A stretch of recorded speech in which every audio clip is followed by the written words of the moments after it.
What's up, y'all? This is John and Mike back for another episode of the Nothing Finer podcast. Once again, live on Millions. Tonight, we are talking about the best non-Georgia games to rewatch during the off season. And as always, we're bringing up spring sports at towards the end. Got a couple other things to talk about at the end there, including basketball. Finally, have a positive basketball update. That's nice. hmm Um, but before we get into all that, how have you been and what are you drinking?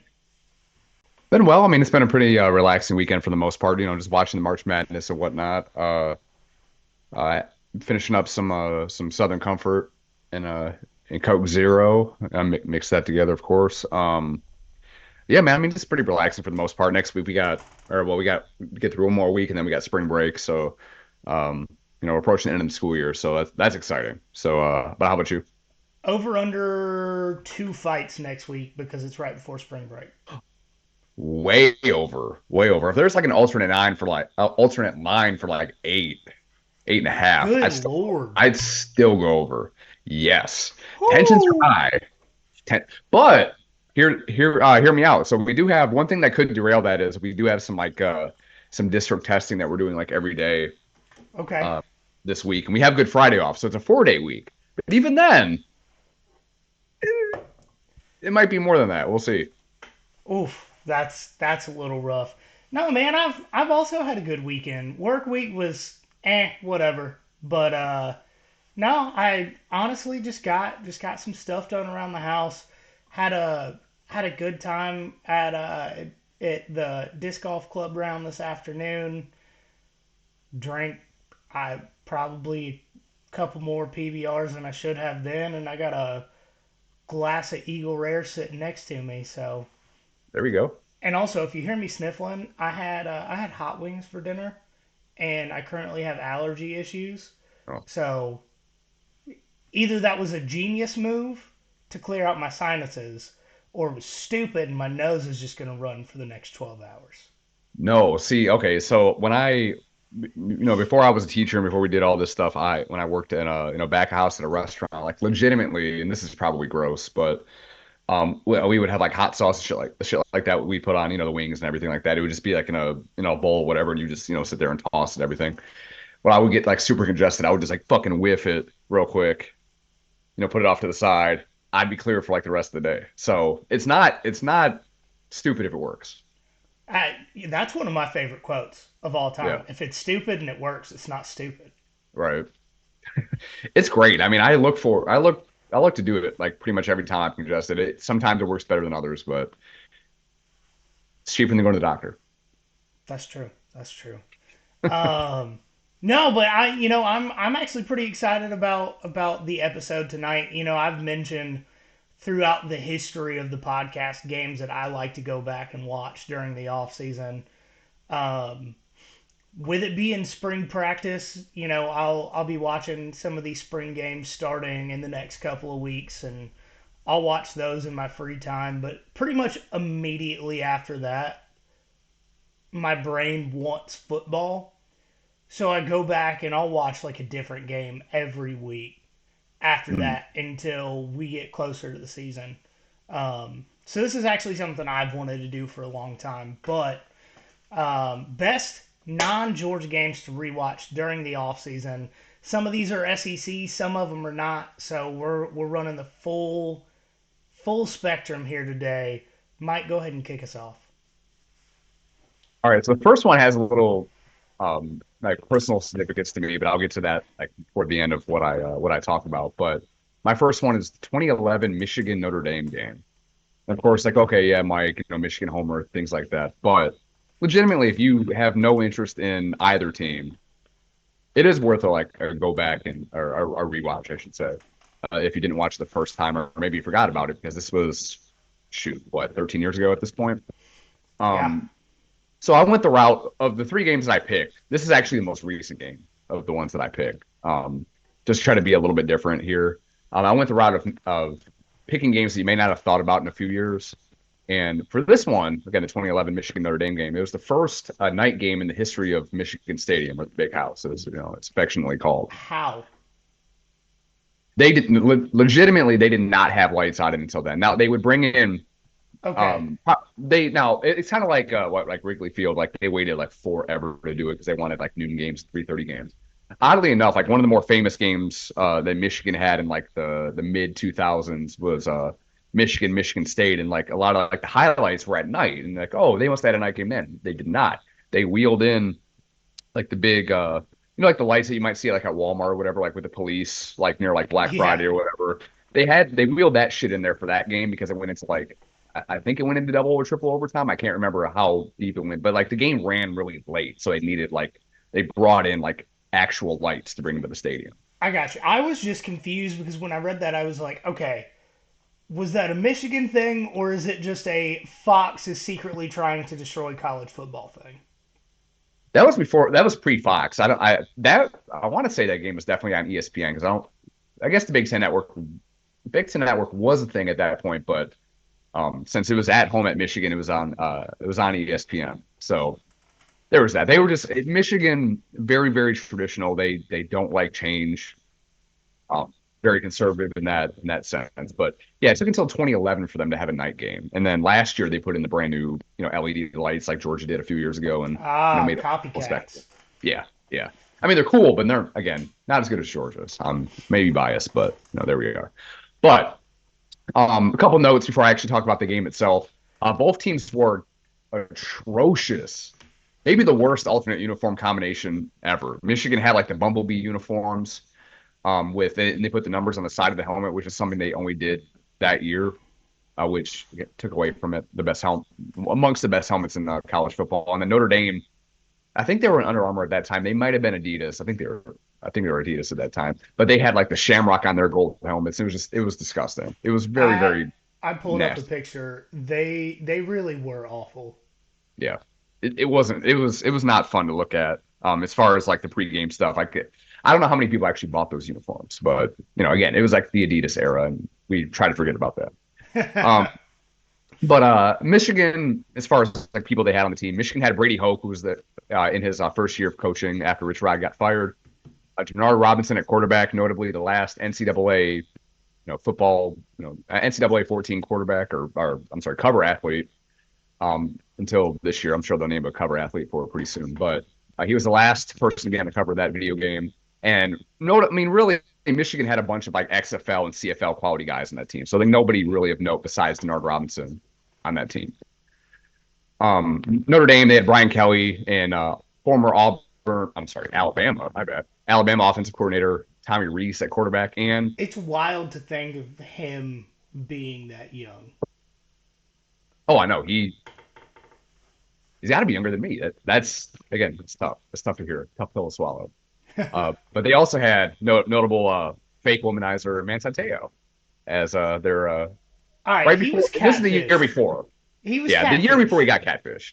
Yeah, But it's not that he lied, it's that he believed a lie. that yeah, okay. So before we get to the rest of the game, what does that say about the girls or the women at Notre Dame that he had to go online and find someone fake that he never met, and they killed themselves to not meet him? So I don't remember which Georgia player it was. It was either Isaiah McKenzie or um oh, who was the other guy? Who I'm blanking so bad on his name. War number 5 for the Georgia game at Notre Dame. He's the guy that caught that Not insane Godwin. Godwin. Okay. Yeah, yeah. So it was one of those two guys, I can't remember which, that their last two schools they were choosing from was between Notre Dame and Georgia. And at the Mm. time, Notre Dame, I don't know if it's still like this. I don't want to be spreading lies. But at the time, allegedly, if you had been caught having premarital sex, you Yes, I got remember kicked hearing off this. the team. Mm-hmm. And that drove that player to Georgia versus Notre Dame. Now that you mention it, I remember that story. I want to say it was Isaiah McKenzie, but I could be wrong. It feels That's like that was Isaiah that's what I McKenzie. thought too. Yeah, But that explains why it's so hard to recruit at Notre Dame. It has nothing to yeah, do with academics. no, not at all. I forgot about that, so you brought it up. That's hilarious. Um, I mean, that's a good reason not to go there. If again, if you're like a five-star athlete or close to it, It's you also a want to enjoy the really full good experience. reason to have an internet girlfriend. It's fair. You can't get in trouble for doing those things with a person that doesn't exist. Oh, right, right. There's no crossing of barriers Yeah, through the internet. You know, that's true. So maybe he's the smart one. We just don't know. I don't know. 4D chess. Uh, that's what Manti was playing. Um, so there's a couple other notes about the game that didn't have anything to do with the game. This is don't confuse this with the 2013 game between Michigan and Notre Dame, where Eminem had that interview where like he looked like he was zoinked out of his mind with Kirk and Brent Musburger like talking to him. That was 2 years later. That was in 2013. If But you don't know also what I'm maybe talking go about, back go and back and watch watch it. that one too. Yeah, that's definitely worth it. Like Kirk was super confused as to what the hell was going on, but that's an Eminem thing. So it is what it is. Um, all right, but this game was the whole Denard Robinson experience just wrapped up into one game, 60 minute, 60 minute, good lord, 60 minute experience. He was 11 of 24 for 338 yards, four touchdowns, three picks, and then also 16 carries for 108 yards and a touchdown. So like, no, he was lightning in a bottle. He was fun to watch, but at times when he was just relying on being a pocket passer, the football looked about half the size of his body, and he really, really struggled to like So do he's certain things. explosive, JJ McCarthy, is what you're telling me. Yeah, I Michigan. Okay, hot take. Michigan probably would have won two national championships with Denard Robinson in this era versus with Brady Hoke I this mean, year or next year. 11 to 24, very much JJ McCarthy line. Mhm. But the 338 and four touchdowns, very much not. And So the just 108 yards rushing too. Like he was fun to watch.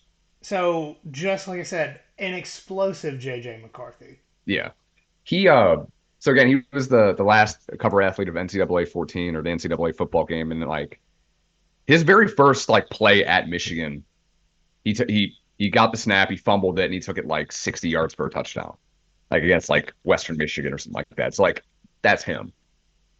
It's feast or famine. Um, but with that said, so Michigan receiver Junior Hemingway had Randy Moss type numbers. He had three catches for 165 yards and a touchdown, which is insane. But anyway, Tommy Reese, again, Notre Dame quarterback, former Alabama offensive coordinator, 27 of 39, 315 yards, three touchdowns, and two picks. And again, I won't go into the whole game because, again, we want you to rewatch and have some suspense to it. But it was very exciting. I think there was like 21 points in the last like 90 seconds of game time. That's what we're here for. Yeah, dude, it was fun. And so like the fun fact, what I said at the very beginning was like the personal connection I have to this game was that that day, like right before kickoff, my wife thought she was in labor with my oldest son, so we went to the hospital in beautiful downtown Monroe, Georgia, and we watched the game from a hospital room. And Stanley wasn't born for another like 3 weeks, but we thought she was having the baby then because it was our first kid. We had no idea. Braxton Hicks is a thing. Yeah, a Um, receiver at Georgia. it is. It is. I can't believe they named him after fake child or not fake, but like contractions or where you think you're having a child. But shout out mom and dad. They're hilarious. Uh, but yeah, I mean, it was an interesting experience to watch the game from a hospital hotel room, and then just a couple other things. That season, Michigan went on to beat Ohio State with Luke Fickell as an interim coach. That was the whole tattoo gate thing with Terrell Pryor and sweater vest Jim Tressel and a bunch of guys that were worth the damn got kicked off the team and all that stuff that'll be legal now, not then. So Michigan actually beat them that year, and then they went on to beat Virginia Tech in the Sugar Bowl. So like it was like Man, they went back from when Virginia Tech was good. what's that? But said back when Virginia Tech was good. Yeah, I want to say they had like Logan Thomas. I think they had Logan Thomas or what's his face, the guy that's like been like a backup his entire career in the NFL. God, I can't remember I his know name. Logan Thomas has been a tight end for his entire career in the NFL. Yeah, but I think he was a quarterback at Yeah, Virginia Tech. I think it was him. It not what God, what the hell was his name? that got benched at in a for the Chargers when like they they like deflated his lung and then Justin Herbert started after that. I can't remember his Hmm. name. I Uh, know who you're talking about. golly, damn it.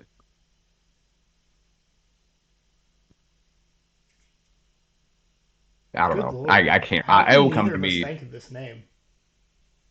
He hasn't really done anything. And his name, like God, I can't remember now. Jeez.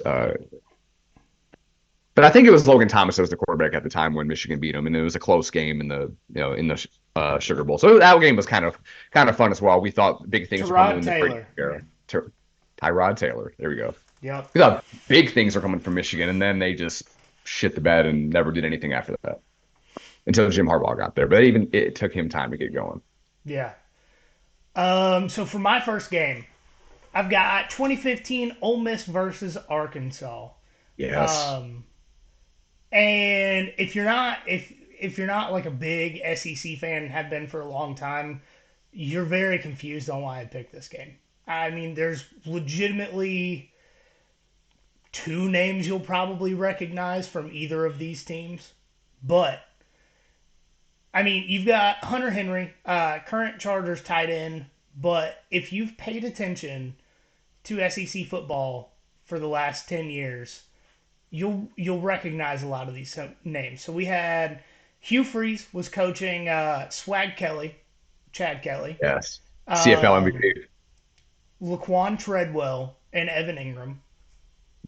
And on the Arkansas side, you had good old Brett Bielema Bert. coaching one of the seemingly 12 Allen brothers that played quarterback for Arkansas, and Alex Collins and Jeremy Sprinkle. These are these are guys that made huge waves in the SEC and then rarely heard from again. Mhm. Even Evan Ingram. I mean, he's still in the Yeah. NFL, but He I think he's his a combined stats for the last 3 seasons in the NFL are like 12 catches for 40 yards. he's done a little bit more than that. He's always been my backup tight end because like somebody will get hurt like George Kittle or whatever, and then I'm like I need a tight end. Oh, Evan Ingram's there. Like he caught like 3 touchdown passes last week, and then he doesn't do anything the rest of the year. Yeah, that's his entire career outside of the Yeah, one good year at the Giants. yeah. Mhm. I Um, can't believe he's still in the league, but yeah, yeah, shockingly, he continues to get contracts. yeah, Um, so this game started off fairly slow, but these two teams went quite literally shot for shot throughout the entire game. And coming into this game, Arkansas was given virtually no chance.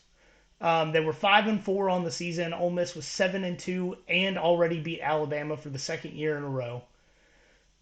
And first three quarters are good because it's literally one team scores a touchdown, like 2 minutes later, the other team. It's just neck and neck the entire game. And then the fourth quarter happens. And the fourth quarter was special. yeah. And then you go into overtime. And overtime was somehow more special. It's literally the last 30 minutes of game time that make this game one of those that gets brought up every single offseason in the SEC. But the last drive for Arkansas convinced me that their field was actually just four leaf clovers. There wasn't grass, there wasn't turf. It was just four leaf clovers across the entire thing. And if you Yep. don't know what I'm talking about just from this, I guarantee you, if you go on YouTube and put in 2015 Ole Miss versus Arkansas, you'll see this play. I don't have to tell you the play. You'll see this play, and Mhm. you'll know what I'm talking about immediately.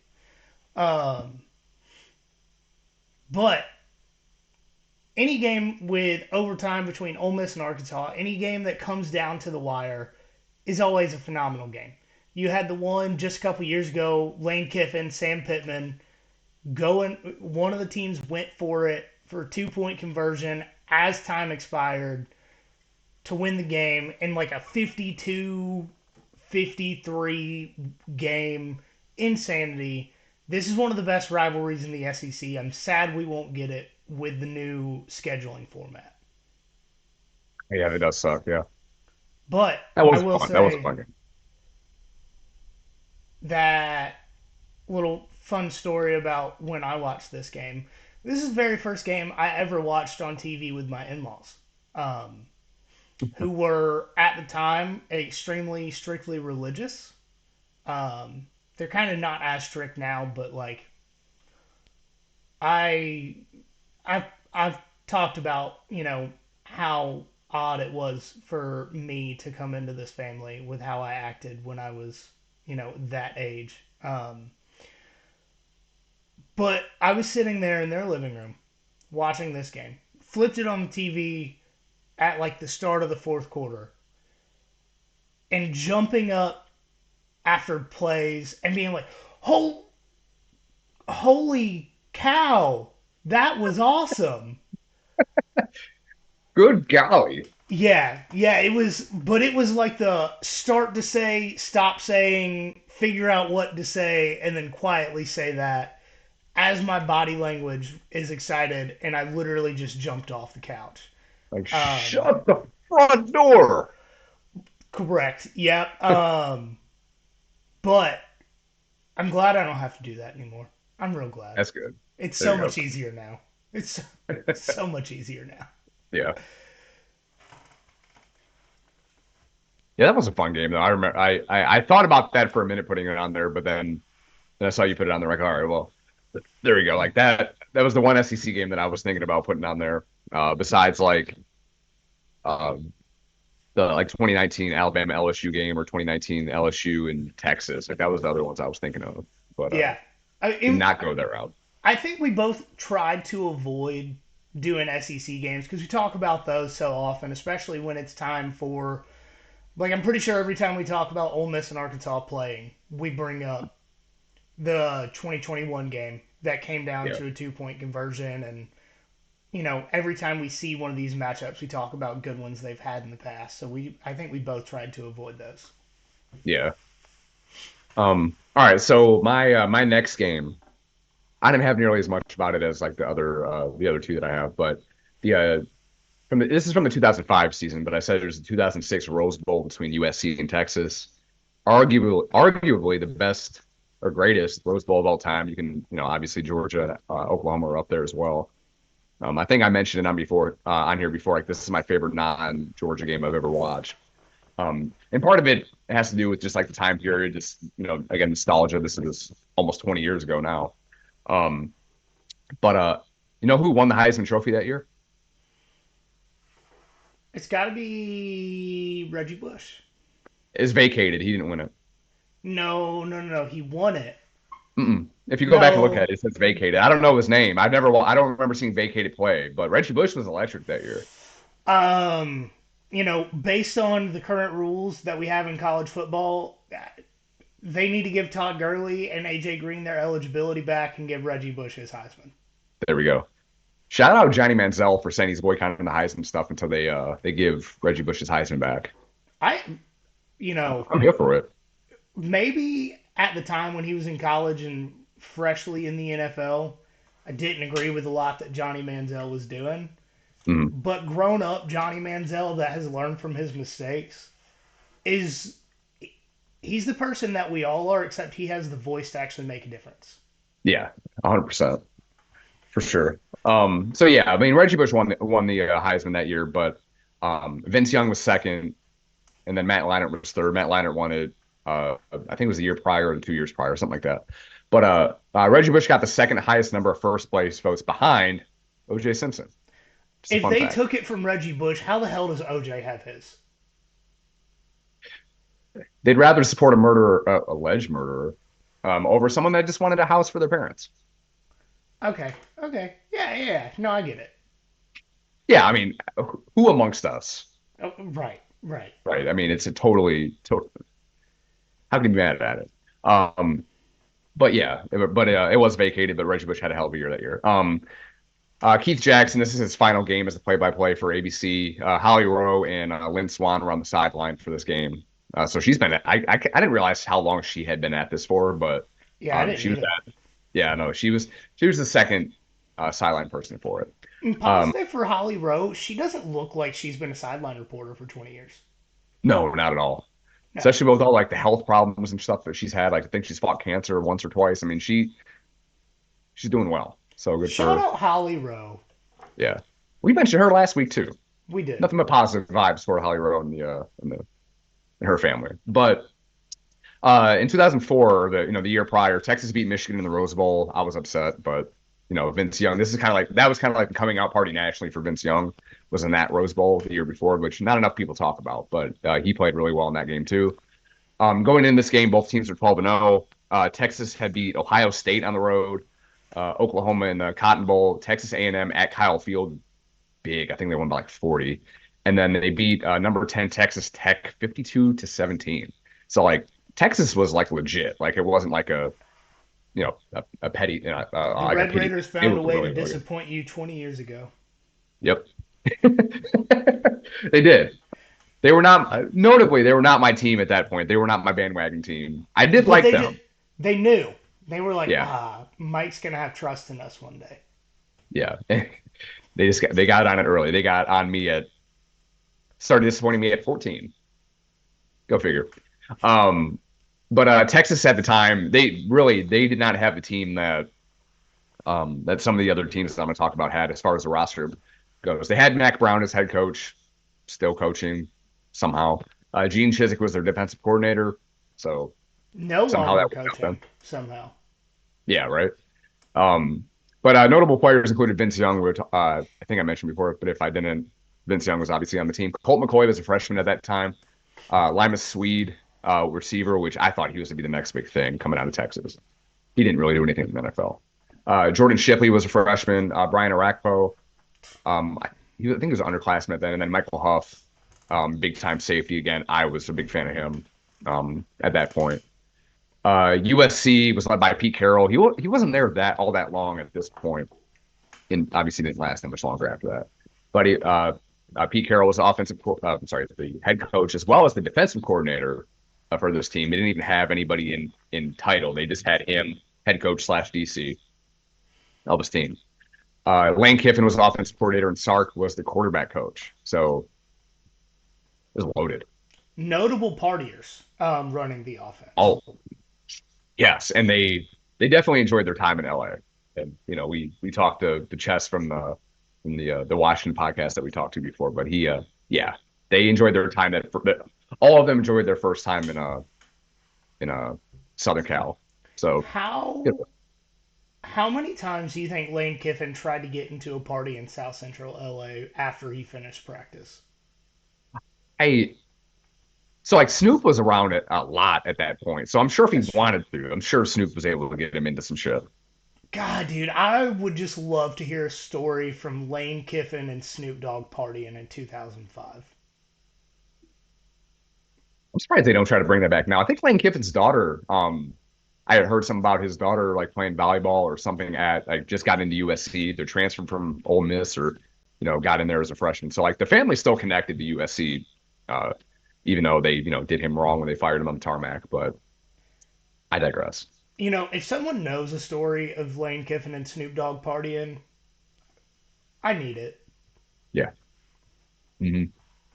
Try to dig for that in the off season. We have a long off season left. um, all right, but as far as USC players, notable players included Mike Williams, which I'll talk about him a little bit later on my next game, even though he has nothing to do with that game really. Steve Smith, wide receiver, Dwayne Jarrett, wide receiver, Matt Leinart, former Heisman winner, Mark Sanchez and John David Booty were behind him as underclassmen. So that quarterback was loaded John David Booty is an elite college football name. up there with General Booty is like Wait, go quarterback names. are John David and General related? Ooh, it's a great question. I doing some research. I'll be back. Yeah. But also Reggie Bush, Lendale White, Brian Cushing, pre-steroids or maybe during steroids, and then USC didn't check. I don't know. Um, but again, their team was loaded. They had a bunch of NFL talent on that team. That year, USC pretty much beat everybody by 30 at least, if not like 40 or 50. They were killing everybody. So prior to this Rose Bowl, USC was on a 34 game win streak, and Texas wasn't that far behind. Well, they were. farther behind, but they still had a long win streak. Texas was on a 19-game win streak as well. In the game itself, again, I won't spoil like with the detail, a lot of the details and things like that. But Vince Young had 467 total yards of offense and helped Texas overcome a late 12-point deficit in the game. Lendale White had 124 yards rushing as like their second running back. Like the people talk about thunder and lightning. Lendale was the thunder part of that, and obviously Reggie Bush is the lightning. But Lendale had 124 yards rushing, 2 touchdowns, and then Reggie Bush had 177 yards from scrimmage. I think he had a touchdown or two as well. Um, but I believe like the thing that like started the USC kind of falling apart at that point was I think Reggie Bush had this like ridiculous like fumble where he tried to lateral it behind him and it was bad. I don't remember seeing it in the replay that I watched, but like I remember that he did something really stupid. I don't know if it was this game or it was the Bush push against Notre Dame. I can't remember what it was, but he did something stupid in this game that I think cost them. So, through research, Okay, here first we go. off, do you know General Booty's middle name? Oh, okay. No, no. Axel. Oh my God. Top two football name of all time. It was Axel Booty. If he just went by his middle, oh my God. Awesome. General Axel Booty. Incredible. Damn it. He is the nephew of John David Booty, There we but go. also he is the nephew of former Miami Marlins third baseman and NFL quarterback Josh Booty. Wow. Yeah. Huh. What a family. And somehow got recruited over by Jackson Arnold. Right? General, you're getting demoted. You're Colonel. You're Colonel Booty. Still awesome. Still awesome. Don't get me wrong. Private Booty. I not. You know what? We'll do lieutenant. We'll Okay. do lieutenant. We got Lieutenant Booty getting recruited over, letting the family down. Do better. Tough. Do better, Yeah. Lieutenant. Booty move. But the game, this last like little note here was the game had over 1,000 yards of total offense. So again, if you like offense and just like big names and just like big atmosphere, Rose Bowl in the background and all that, Keith Jackson making the call, like this is the game to go back and watch. Either the full version or the like 45-minute version that I saw. What I think is funny is this absolutely was not planned until we got on here to record. I did not look at any of your games. I have a Texas game and a USC game. Oh, really? Separately. Yes. We're just Um, we're just blue blood elitists, aren't we? I mean, they had some great games in the last since 2000. Yeah. Mhm. They had a lot of awful games, A but lot of boy, off did they games. have some that were just great to go back and look at. Yeah. So for my Texas game, 2016, Texas versus Notre Dame. Yeah. Sunday game of the opening weekend of the 2016 season. We talk about it every year, but the best thing about the opening week of the season is that everyone is all jacked up on hopium. Hmm. Shout out, Will. Yeah. Um, this game fed these two fan bases to think that these teams were great for at least another week. It's like a hopium epidemic It that year. really, it really was. It Yeah. was pretty wild how quickly this turned around. Um, because shocker, neither of these teams made a bowl game. That Texas went that's 5 and insane. 7, Yeah. fired Charlie Strong, and then hired at the time phenomenal coach Tom Herman. Didn't last long. And then Notre Dame went 4 and 8, and Brian Kelly's worst season as head coach for Notre Dame. Mm. Like if you watched this game, and then somebody came back from the future and said, "Hey, Mike, neither of these teams are going to go to a bowl game this year." You're like, "Oh, damn, the world ended. Got to get ready." Or hell yeah. Fuck both of them. No, but they felt like I mean the just the atmosphere around the game was like incredible and like you'll get into it, but the game was fun. I mean that was another one I thought about doing too.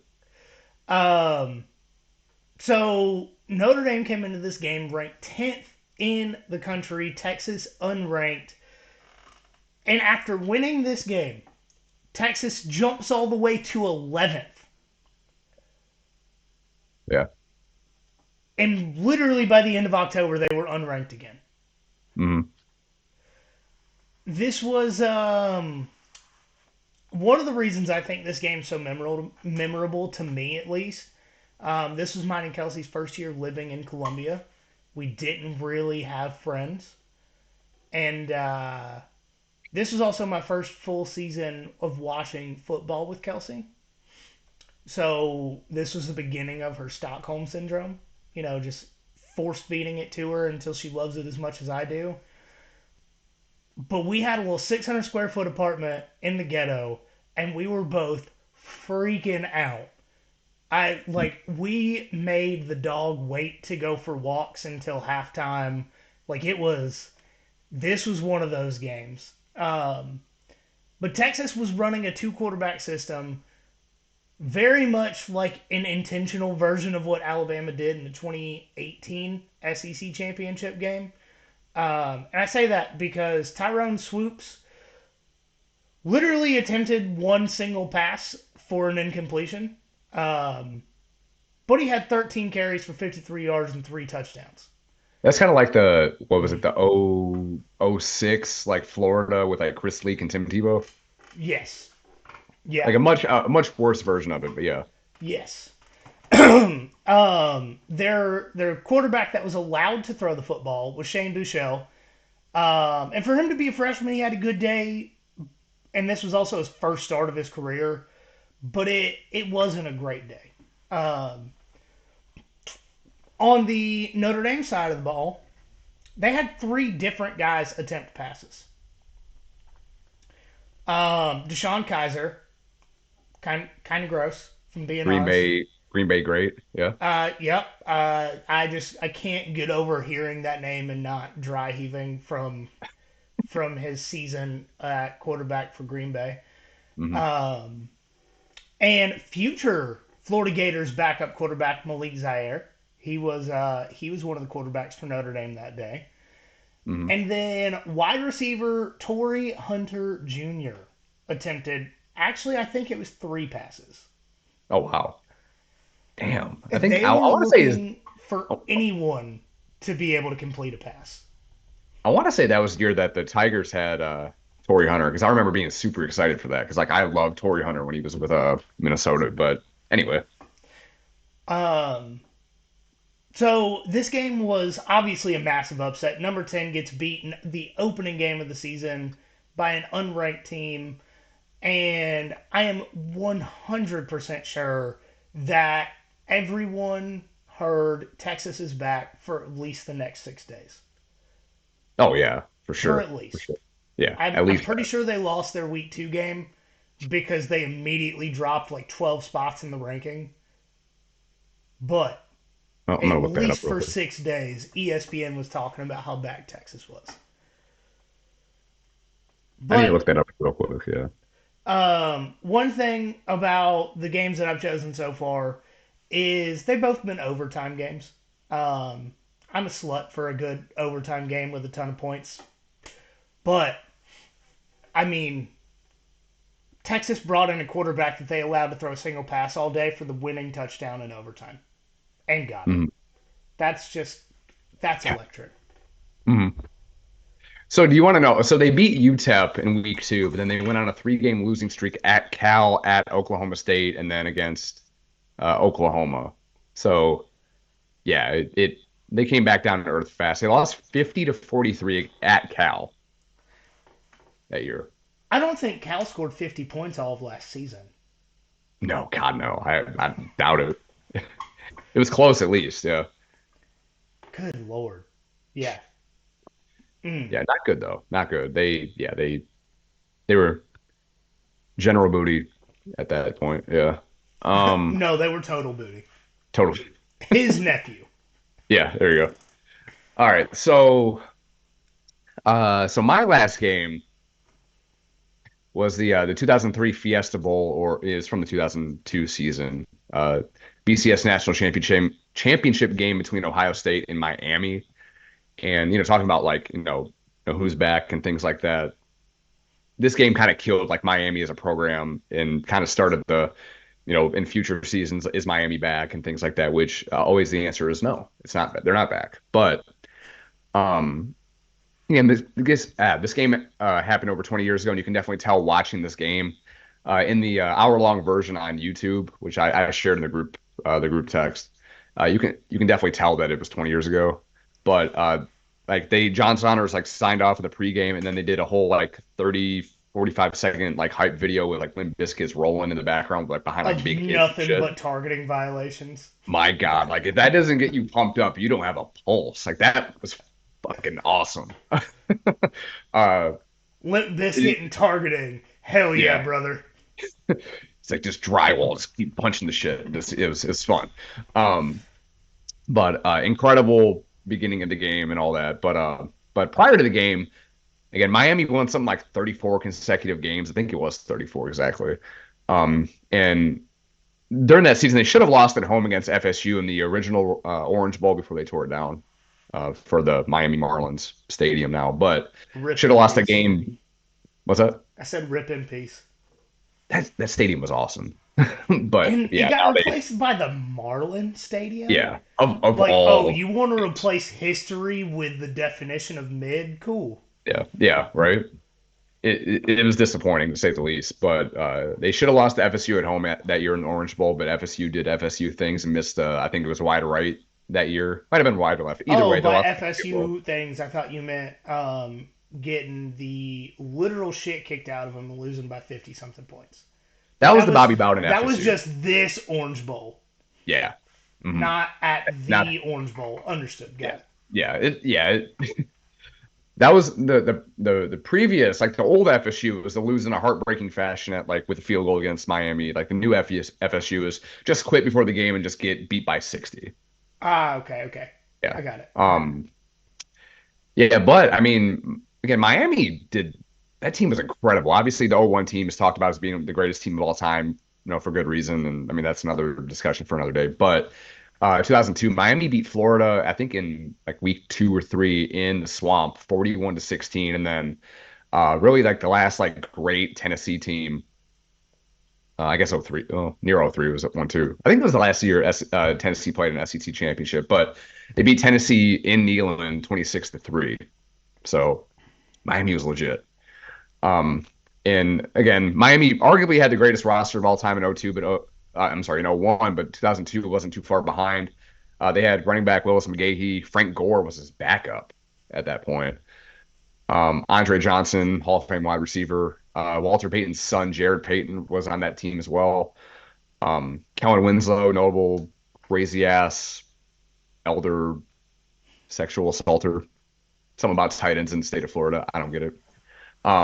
Antrell Roll, Sean Taylor, RIP, Jonathan Vilma, Vince Wilfork, Ken Dorsey, which he played at Florida too, but he wasn't that great. But he was a quarterback. He did all types of things for them. And then Jerome McDougal was another one that I don't know if he ever did anything. I just remember the name, and then I saw it on there. I'm like, oh yeah, he had a cool name.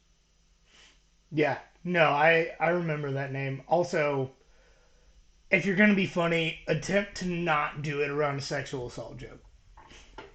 No, no, no, no. Like that whole I'm thing just was saying, like, weird. I feel bad for laughing Uh, at a sexual assault joke. yeah, it's not funny, not at all. But like go back and look at the situation with it, and it's not funny, but it just weird. I just the whole thing was fucking weird. And especially because it just seems to be something that The is a woman was like 80 recurring years issue. old. The woman was like 80 years old. Yeah, that's It was okay. weird. Yeah, Yeah. just weird. Sorry. Anyway, now with a smile on my face, I'm sorry. It was weird. But Ohio State was in the second year of Jim Tressel in the Jim Tressel era. They went 7-5 in 2001, but went undefeated in 2002. Prior to the Fiesta Bowl. Mark D'Antonio was their DC in 02, which I didn't remember him. I know he was on staff. I didn't remember he was that far up there. Luke Fickell was a special teams coach. Ohio State pretty much lifer for the most part up until a few years ago. And then Mel Tucker was their DB coach. So I mean, they had guys in this team as far as the coaching staff goes. Um, that year, Ohio State beat Michigan 14-9 on a bullshit no call in the horseshoe, which not a surprise. Which kind of foreshadowed to this game that we'll get into in a second.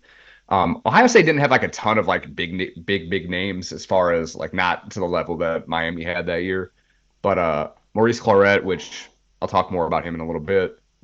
Awesome freshman season, and that's all he ended up doing. Santonio Holmes, he had that really good catch in the Super Bowl with the what was it, the Cardinals and Steelers. He had that one. Michael Jenkins, wide receiver. Nick Mangold was on the offensive line. Bobby Carpenter, excuse me, as a linebacker, and Mike Doss as somebody in the secondary. AJ Hawk, Packer legend. Craig Krenzel was at quarterback. He eventually played quarterback for the Bears because, of course, he did. And then defensive end Will Smith, RIP. That was a whole thing that happened with the Saints a few years ago, but he was on that team as well. And oddly enough, this is the first year that in the BCS era, this is the first time that BCS number one and number two played each other in a bowl game because they didn't have a actual championship game at this point. That wasn't for a few more years from then.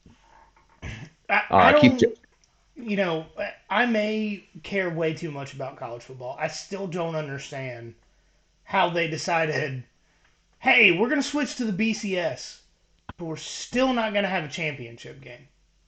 it didn't make any sense like at all.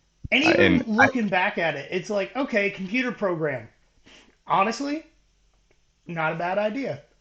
It's like, but we saying, could go back to here's that a now. computer program, but the top two teams aren't playing each other. It Yeah, the defeats the bowl. entire purpose of Yeah, having the computer program. yeah, those bowls seem to have their tie-ins still, which I'm not sure how it ended up happening. Well, the Fiesta Bowl is always like at-large teams. It's like the redheaded stepchild of like New New Year's Year's Six. Six bowl games, Yeah. yeah. Like now and then it was then at that point, but somehow they got like the arguably the biggest bowl game of the 2000s well, definitely up to that point.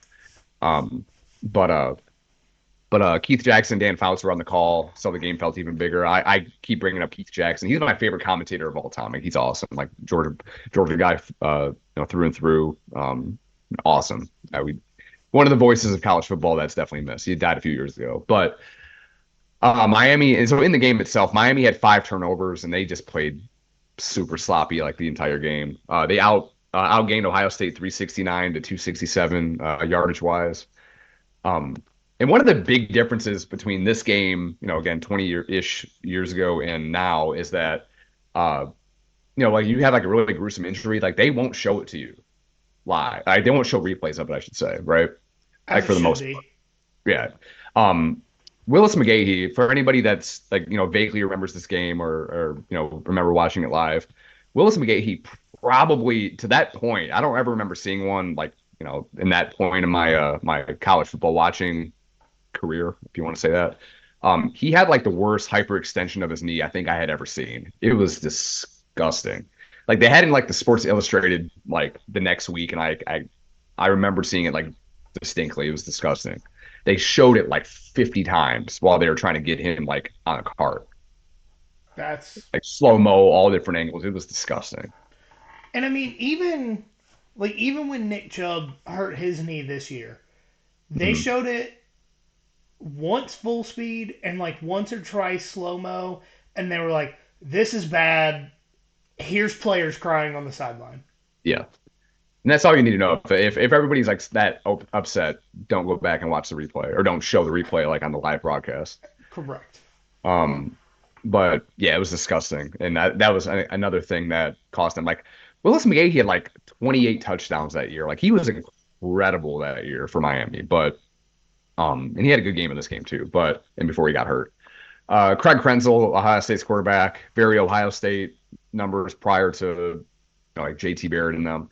He was 7 of 21 for 122 yards and 2 interceptions. And again, that year he was drafted by the Bears, and I think he started a couple games I because that's what the the Bears do. answer to how he was drafted, it was the Bears. Yeah, that's They that's are that is it. allergic to competent quarterback play. except Hmm. for a few years with Jay Cutler.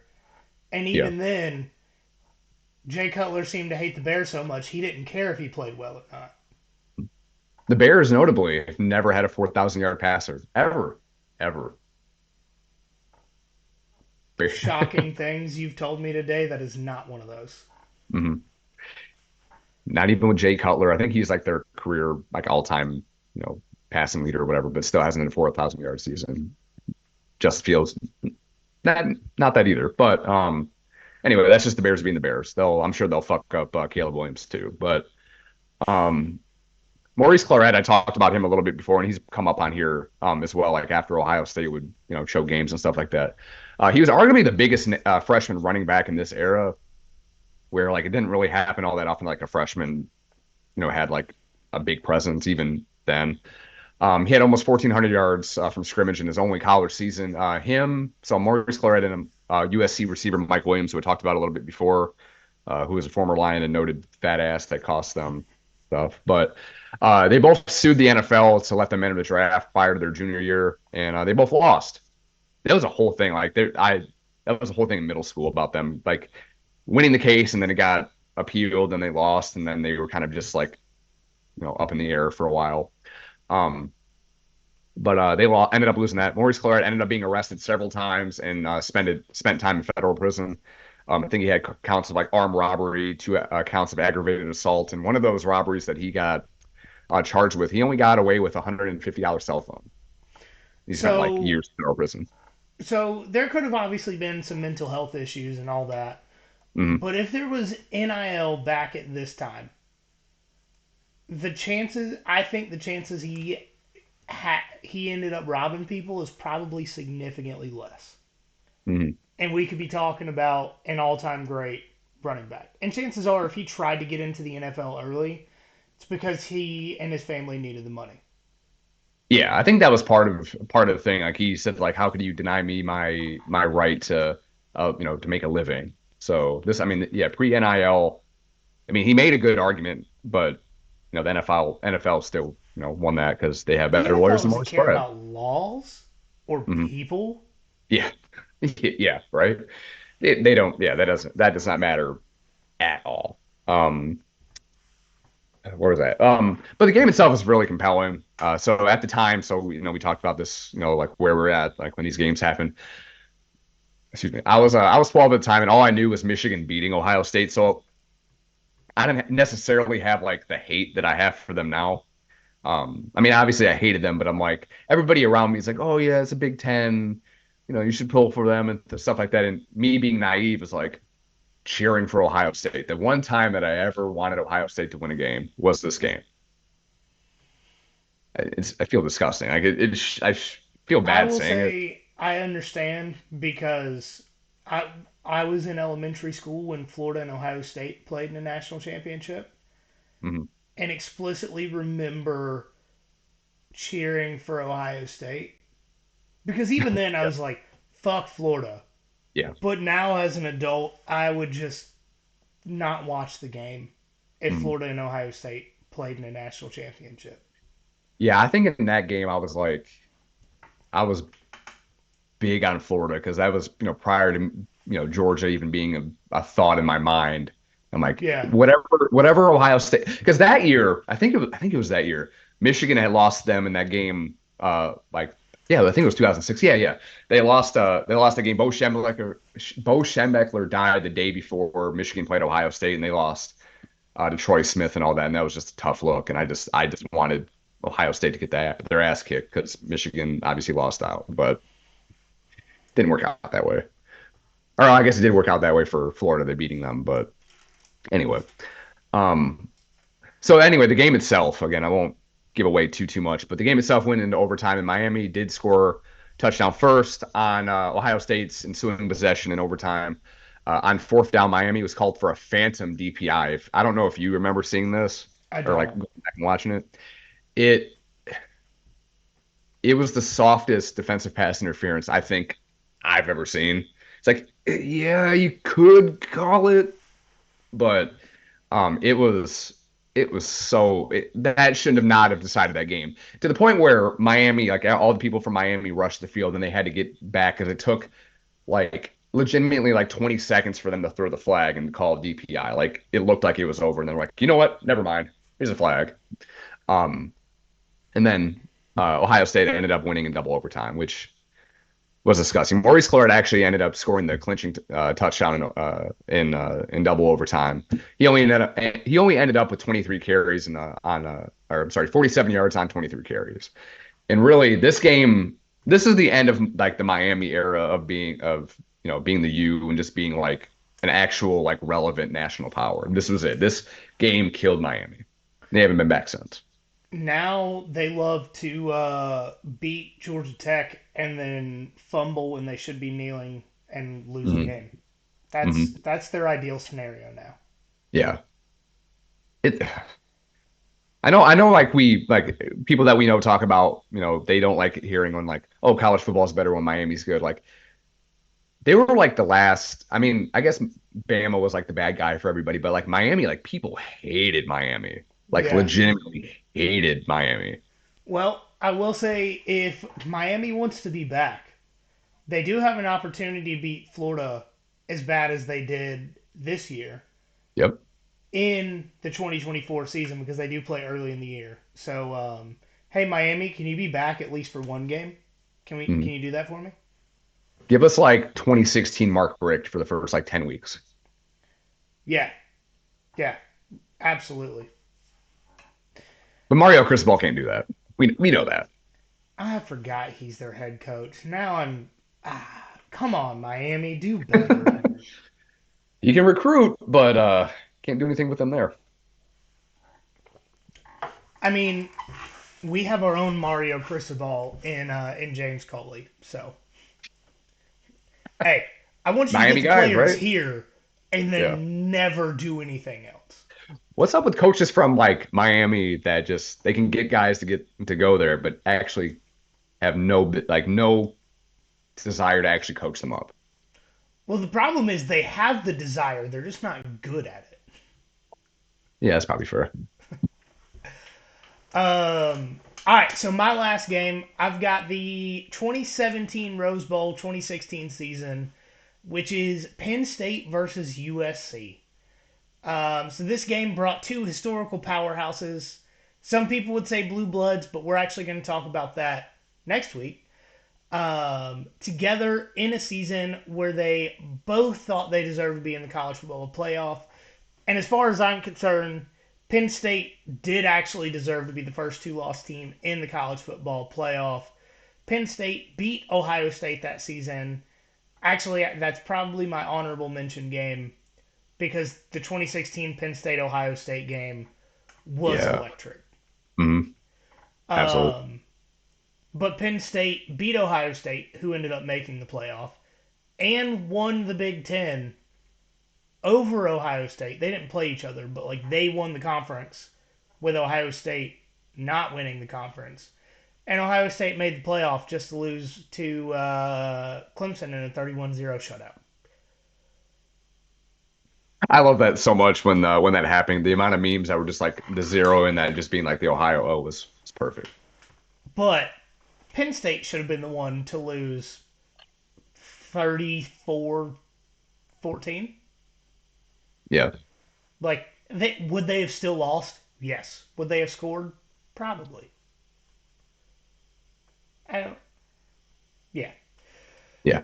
Um. So going back to this game, if you've watched college football or the NFL in the last decade, you'll recognize probably half the names that actually played in this game. So Sam Darnold, notable quarterback of no real achievements in the NFL, He was sees ghosts though. do what? You remember like when he was with the Jets, I think he said he saw ghosts in like Jacksonville or something like that, like legitimately like saw ghosts. I don't know. No, Yeah, I something like don't that. That was remember a that. thing for a while. Okay. Yeah. And anyway, sorry. I thought you were talking about how bad the Jets' offensive line was. He was seeing No, ghosts. no, no. Like legitimately, like he said in like pregame, I think they had like uh like they did like the mic'd up thing and like they had a thing where he said like he was seeing like legitimately like seeing ghosts. He's the kid that says, "I see dead people." Yeah. Yeah, right. Um, but Sam Darnold was handing the ball off to Ronald Jones. I, hasn't done much in the NFL, but he's literally won Super Bowls with both the Buccaneers and the Chiefs. I don't. If you have Ronald Jones on your roster, you have about a 50% chance of winning the Super Bowl. Is my understanding from his time in the NFL. Yeah. Um, and Sam Darnold was throwing the ball to Juju Smith-Schuster, Adoree Jackson, and Deontay Burnett. Probably I know know those Victor. guys' names if you've watched any football over the last 10 years. Oh, and a guy, Michael Pittman Jr., one of the few people on the Colts roster that is able to catch a football. Um, Yeah. and then the Penn State side of the field, Trace McSorley was handing the ball off to some guy named Saquon Barkley. I don't know if you ever heard of him. Um, I don't think he's done a whole lot in the NFL. It's probably not any good. No. And then he had some randos to throw to Chris Godwin and Mike Gesicki. Once again, some randos. I don't know who they are. Mhm. Um, and then on defense, they had Marcus Allen. So once again, if you've watched any football over the last decade, you know these guys. Um, and I think this is at the time probably a top two Rose Bowl of all time until 12 months later when Georgia played Oklahoma. Like the Yeah. Rose Bowl had a few years where it was guaranteed to be the best game of the season. Yeah. Hmm. Not so much anymore, but they're trying to get back to it. Yeah. So watching this game, oh, I messed that sentence all sort of up. Okay. Um, Watching this game against a defense that had done well all year is a contributing factor to how Sam Darnold was actually drafted towards the top of the first round. The NFL was like, oh, Penn State's done good. Oh, Sam Darnold did good against Penn State. He looks like a top draft pick. Spoiler, was very much not a top draft pick. Um, but this game had everything that I love in rewatching games: high stakes, a ton of offense. I mean, this game had 1,040 yards of offense and 101 points, and explosive plays, runs of scoring. One team would score like three times in a row, and then the other team would score three times in a row. And you had the big names that actually turned up to be something in the NFL, and you had big names that turned up to do nothing in the NFL. Mm. But so that's it for our top three games to rewatch in the off season that aren't Georgia games. If you guys have other games that you'd like to submit for this, we might do another one later in the off season. We might do another one next year. Send those games to us. We'll watch them. Maybe tell you that you're stupid. Maybe agree with you. We don't know yet. Hell, I mean, maybe we do like a hell with everyone for like just a random game. Like who knows? Yeah. No, if that's something you guys would be into, let us know. I think we're both down to do that. We just Mhm. love watching football. Yeah, right. So we are going to get into spring sports. As of just a few hours ago, the Tide was swept out of Athens by a combined score of 25-15 all across all three games, while the Lady Diamond Dogs swept the Ole Miss Rebels this weekend by a combined score of 21-8. So we had some double Diamond Dog domination this weekend, if you Oh will. wow. Oh wow, that was nice. I thought about that for way too long before I wrote it down. Um, so back to baseball a little bit. Georgia had the series we always thought they were capable of. I told y'all last week to pump the brakes. Kentucky was a good team. They had a chance to prove themselves. Well, I think they proved themselves and proved it to the rest of the country what they were able to do. I mean, this is the same Alabama team that won a series in Knoxville last weekend. Hmm. And Knoxville is where Georgia's going to play their next series at. So, you know, I know the law of equals doesn't work in college football. Maybe it does in baseball. Oh, the like the what the transverse Yeah, transit transitive property of transitive winning. transitive. There we go, not There we transverse. go.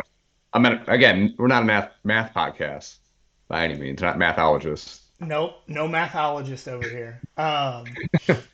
So I just want to dig into Charlie Condon's stats just a little bit because everybody's like, oh, he's the number one prospect in the country. He's so good. He plays five positions and he's really good at hitting home runs. He's first in the country in batting average. Um, I don't know if you guys are aware of this. There's over 200 teams that qualify for D1 in college baseball. Charlie Condon, of all over 200 teams, is the best in batting average. That's pretty Impressive. insane. Yeah. Yeah. He's third in hits, just hits in general. Mm. Um, First in the country in home runs with 17 on the season. And to put that in perspective, he had 25 last year to break the SEC freshman record. Mm. Um, if he scores 11 more, he ties the SEC single season record. And he has until pretty much the end of May to get those 11. There we go. So He's he's chances are pretty high. yeah, I think last I saw that I can't remember if it was Baseball America or someone has him as the number one prospect in this year's draft. So I can if tell you can get out you, there, my he'll be there. fantasy baseball draft's on Tuesday, and I've already checked to see if Yahoo has him as a draftable prospect. Because I would absolutely draft him and just sit on that pick. Because when he gets drafted, he's not spending a full year in the minor leagues. No, I he just because he can not. play. He can play like I know like they do the draft in like June. Like he could theoretically he could play like like end of September baseball, couldn't he, for a team? Depending on who he got drafted by, yes. Yeah, Yeah. wild. Yeah. And I mean, he's played first base, third base, left, center, and right field, Mm. and done all of those at an elite level. He's Mm. bat in leadoff, second, third, and fourth at an elite level. And you know what's crazy with him being third in hits? That also takes into account the times he doesn't get an opportunity hit because like he gets intentionally Intentionally walked. walked. Yeah, Yeah, yeah. like quite a bit. So And we'll actually kind of circle back to that in a minute. But he is first in the country in on base percentage, tied for 14th in runs batted in, and he is first in the country in total bases. This is a guy that was a walk on at Georgia because he went to a small high school, didn't have any scholarship offers, redshirted his first season, and is now being talked about one of the best college baseball prospects of the last 20 years. there we go. Like, if you watched the broadcast yesterday, the way they were talking about him was just, especially after Georgia got up, pretty big in that second game, they just spent like 3 innings talking about how insane it is of what Charlie Condon has been able to do in his career in college. Mm. Because when he was deciding what to do for college, before Georgia offered him a preferred walk on spot, he was about to go play for a D2 college as their quarterback Oh wow. Did they say because he where he was his go? high school's quarterback too. Makes Like he sense. was about to never play baseball again, and then the last coaching staff said, "Hey, if you want to come play baseball, here's a walk on spot for you." Wow. Do you know, did they ever say where he was going to go, like They be a didn't say quarterback? it on the broadcast yesterday. I'm sure that will come up during like the College World Series. Knock on wood, assuming we get there. Yeah, if they make it. Yeah. But we're going to go into a little bit of Georgia team stats. Um, so Georgia's first in the country as a team in home runs by a pretty decent margin. They are 31st in team batting average, 27th in hits, second in on base percentage, second in runs, seventh in scoring, second in slugging percentage. And that just accumulation of stats tells you why teams are not able to just walk Charlie Condon. Because if you walk him, next guy has almost as good of a chance of hitting a home run or getting a Yeah. double and getting Charlie Mhm. Condon home because he's fast as shit on top of being good at everything else he does. Yeah. Like Man, we this, we got to do something this year with this roster that we got and just the way it's going. and I'll have to pull it up again real quick, but there's one pitcher in particular. So Georgia, the pitcher that started the first game yesterday, Goldstein, he Mhm. pitched a great he pitched a great game yesterday.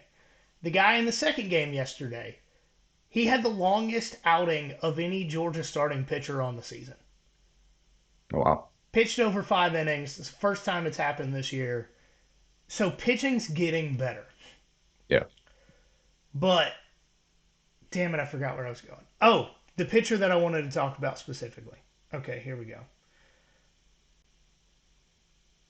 Brian Zeldin. Brian Zeldin. He pitched in both games yesterday. In one of the games yesterday, he pitched 2 innings. He came in and pitched the last out of the game today to get the save. And Mhm. yesterday, in both of those games, he was unhittable. Yeah. Like that video that came out about Mookie Betts talking about Tyler Matzik in game 6 of the 2021 NLCS about like he could have told you what pitch was coming and you couldn't have even come close to it. Mhm. That was Brian Zeldin yesterday. He was Yeah. throwing breaking balls that were hitting the dirt and guys were swinging through it. Like that is the closer of the season. I don't Yeah. care what else happens. Brian Zeldin needs to finish out every game because the stuff from this weekend, and Alabama is one of the best ranked offenses in the country as far as baseball goes. Like what Brian Zeldin did this weekend cannot be understated because in the game that he came in and pitched 3 innings yesterday, it was a close game. That was the one where Georgia had that walk-off grand slam. Yeah. And he came in and pitched lights out. But while we're talking about that walk-off grand slam, can we just talk about how stupid it is that Colby Branch, who had not been great at the plate this season, hits a walk-off grand slam against the number 11 team in the country and yells at the Alabama bench and tosses his helmet in the air and can't play in the second game of the day? So fucking stupid. Like these kids are like 18, Unbelievable. 19 years old, and you're like, no, no fun. Yeah. Baseball is tradition. No, Yeah. get the fuck out of here. Let the kids have fun. hmm let it, do the unwritten rule thing and just, at a minimum, just let them get beamed by like the pitcher like in the next game. Come on. Oh, if you want to talk about that, the so MLB posted Charlie Condon's highlights from yesterday, like the official MLB social media Yeah. pages, Mhm. because Charlie Condon hit 3 home runs yesterday. I think throughout the day he went like 6 of 7. Insanity. Charlie Condon things. Just kind of is what it is. Mhm. Most of the comments were, "Oh, with that bat flip, he needs a good fastball to the hit." It's like, Grandpa, Yeah. Grandpa, I'm tired of this, Grandpa. get off of Facebook, dude. Yeah. Like, I'm pretty sure you're 2 months late for your appointment with the morgue. Get the fuck off Facebook, old man. Like, what? Let the kids have fun. Yeah. And granted, if Alabama players weren't talking trash throughout the entire first and second game during Charlie Condon's home run, would he have dropped the bat mid backswing and started walking to first base? No. Yeah. But if Alabama's going to talk trash and Charlie Condon hits a newt 442 feet, he's going to drop it mid backswing and start walking to first base talking to the pitcher. As he should. I mean, you get what you earn. Yep. Gonna move on to softball here because I did not plan on ranting about baseball that long. Um, so the Lady Diamond Dogs, 27-4 on the season, currently on 4 game win streak. The only conference game they have lost is to that Alabama team once again that was dominant over the last few years until Montana Fouts ran out of eligibility this last offseason. Alabama softball team legitimately top 2 in the country until this season. So if they're the only SEC game they've lost, can you be mad at it? No, not really. No. Um, Softball team's absolutely dominant, currently ranked in the top five. They're going to keep going. Swept Ole Miss this weekend. They've got a midweek series, and then I can't remember who they play next week, but we'll share it on our social medias as it comes up. Do you want to talk about basketball? Yeah. Because, damn. What? Yeah. Um, Right. yeah, so Georgia basketball has made the quarterfinals of the NIT basketball tournament. They're playing Ohio State sometime over the next few days. Okay. This is the longest Georgia has been in the post. Today was the most games Georgia's played in basketball postseason since 2002. Golly, Jesus. NIT tournament may not be March Madness, but this is the first third round they've made since '96 And that in team any was a postseason. that was a Sweet 16 team, I believe. It was, yeah. Yeah. So, like, if you're from another fan base, fuck off for a minute. Let us be excited. We have Mm-hmm. not had a reason to be excited for basketball in way too long. Mm-hmm. Um, before the season, we were hopeful. During the season, tried to be optimistic. But now, even though it's the NIT, Mike White has given us reason to believe that the team is going to continue to improve.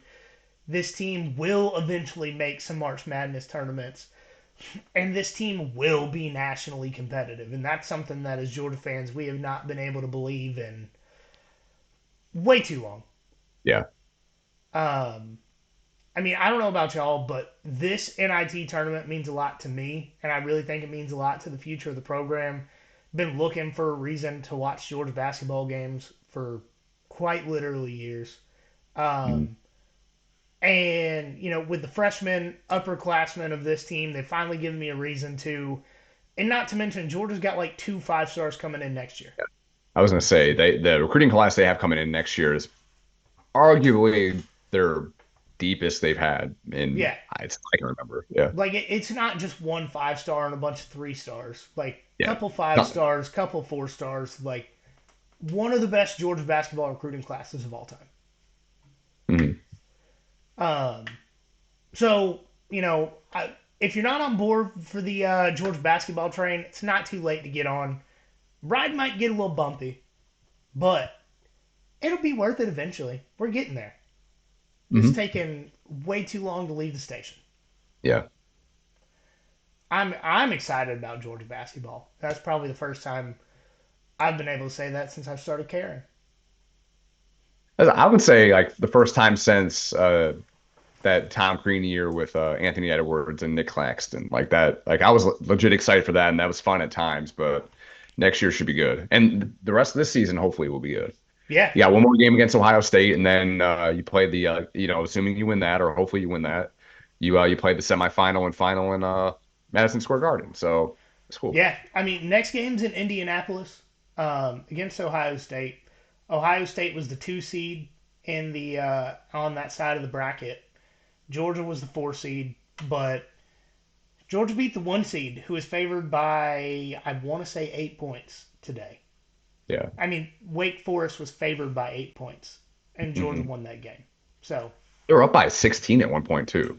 yeah, yeah, may not have been that consistent energy for the full game, but that's something Ohio State's also struggled with this season in their Yeah. basketball. For When some they fired their head reason, coach, do what? and Ohio State fired their head coach like mid-season, and Oh, they were able to turn it around to a certain extent to get to this point in the NIT as well. the only reason I know anything about Ohio State basketball is it's because it seems like for the last 3 months, anytime I've gone to a restaurant during the week, somehow Ohio State basketball has been on TV.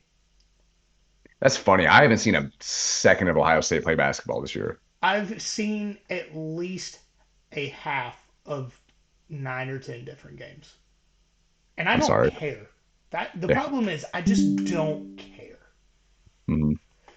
Yeah, But college basketball it's is one of fun. those things where it's kind of like baseball in a way where it's like, like regional, like where, you care about your team. And if your team isn't very good, I don't care outside of that. Like college basketball is definitely that for me. And honestly, it's kind of the same thing with baseball as well, and hockey for that matter. Yeah, Football is the only sport that like I'm going to watch regardless if my team goes 0-16 or whatever, as I yeah. have. But Um, all right, so I know we are running a little bit long here. We went into a lot of detail, but I feel kind of stupid for not addressing the Trevor Etienne arrest this morning. So yeah, if y'all can bear with us for a few more minutes, we're at least going to talk about it. And he fucked up. yeah, Like I don't. There's no way around it. Drunk driving is okay under absolutely no circumstances. You're in an era of Uber, of Lyft, of you probably as a star player from the transfer portal, you probably have Josh Brooks' phone number. And if you called him up, said, "What's up, AD? I need a ride," he's probably coming to get you. Like, let's be and honest here. I'm like I can almost guarantee that after what happened last off season that they have some kind of program in place where if you get in trouble with something, you have a number to call and it's not anonymous, but like you'll get taken care of.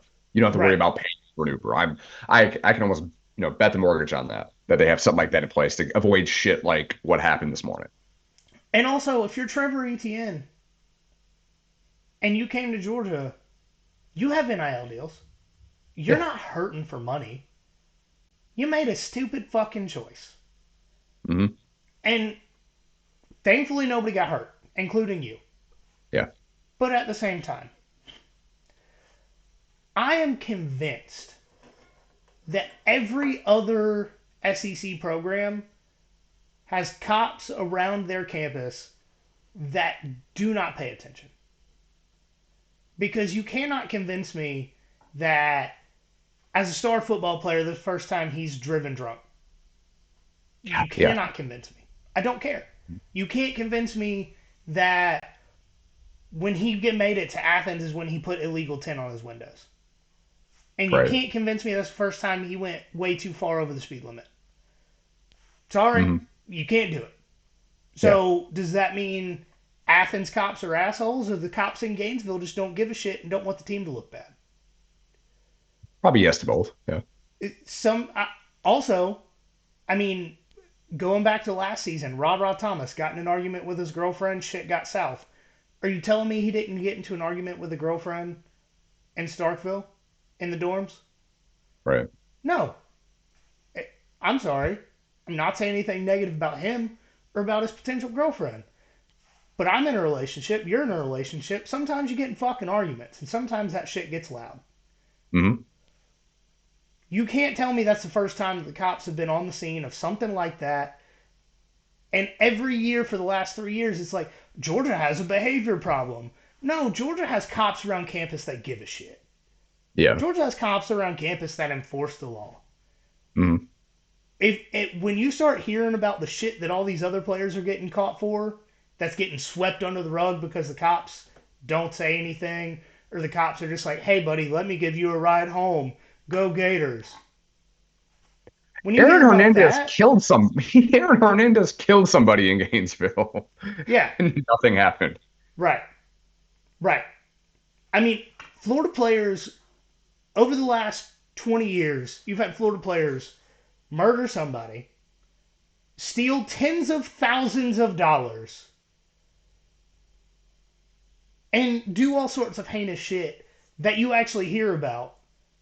I guarantee you that if a Florida player gets pulled over, they don't write him a speeding ticket.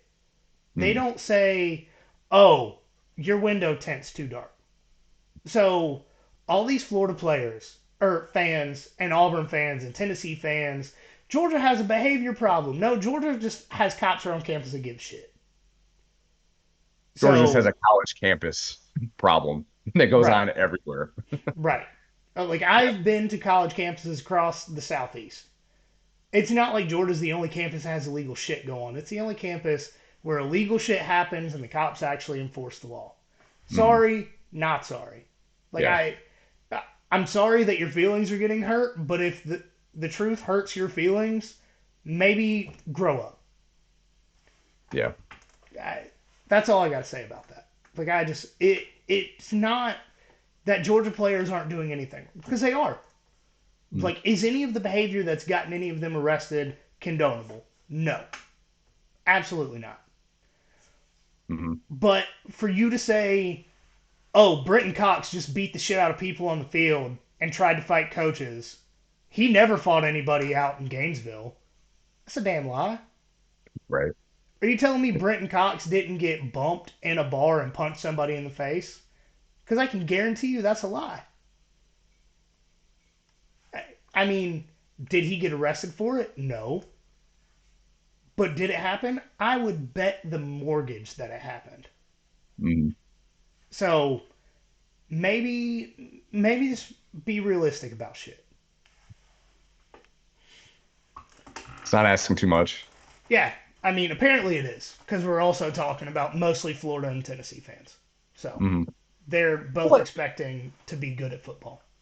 and it's not just like a recent thing. I mean, you go back to Mark, like the Mark Richt era, like all the people saying seriously, but also kind of joking now, like as Mark Richt lost control of the program, stuff like that. I mean, it's been going on forever in Athens. It's not a recent thing.